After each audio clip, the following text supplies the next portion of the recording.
how are you doing? My name is Lenka Govender and I can help you find your ideal weight and health by eating whole plant foods. And today I'd like to talk to you about a question which I received from Mary, and it went something like this. Does it really matter what type of grain I am eating? I mean, does it really matter whether I am eating brown rice, for example, or wholemeal couscous?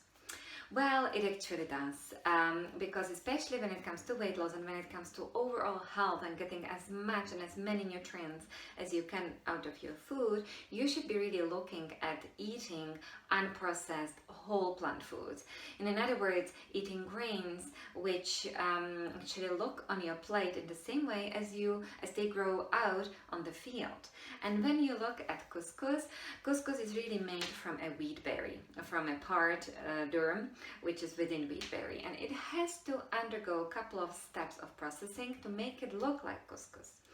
And even if you ran a simple test and looked or thought about how long it takes to cook it, you will see that it actually is enough just to pour boiling water over couscous and it already within a couple of minutes becomes fluffy and you can eat it. That way you can see that it is actually a processed grain, and as it is processed it will spike your blood sugar much more. It can lead eventually to cravings, overeating, and it's not as satiating as brown rice, for example, would be. So what would be the ideal choices? The ideal choices are your brown rice, your quinoa, your millet, maybe buckwheat. Really grain which is in its whole package as found out in nature. Now there's one more grain I'd like to talk to you about, and those are oats. I mean, oats are gorgeous. They are so tasty, so delicious. They are rich in fiber and good for our health because of their beta-glucans which help lower cholesterol. However, in some people, again, because they are already processed, they can spike their blood sugar and they can not feel as satiating as a whole grain could. Because when you look at oats, this is an example of the quick cooking oats. They are really, you can squash them between your fingers and they become almost like a powder, right?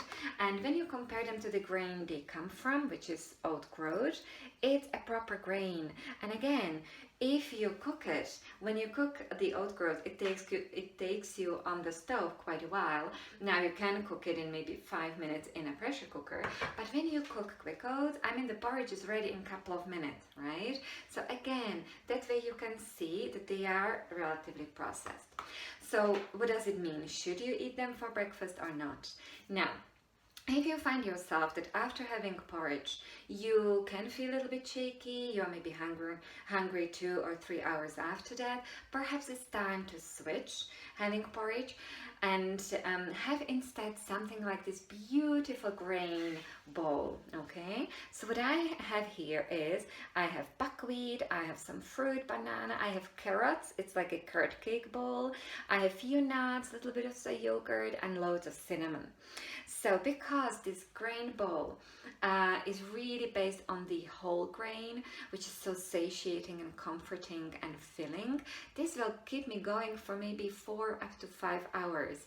And that's really what the feeling of satiety is about. You don't want to start looking for food very quickly after you just had a meal.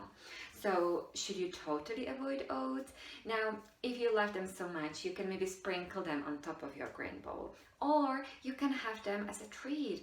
I love myself making like a porridge, maybe sometimes in the afternoon with banana and maybe some cocoa powder as a treat. But when it comes to having like a proper meal, I really recommend you sticking to a grain bowl. So that's it. I hope it helps.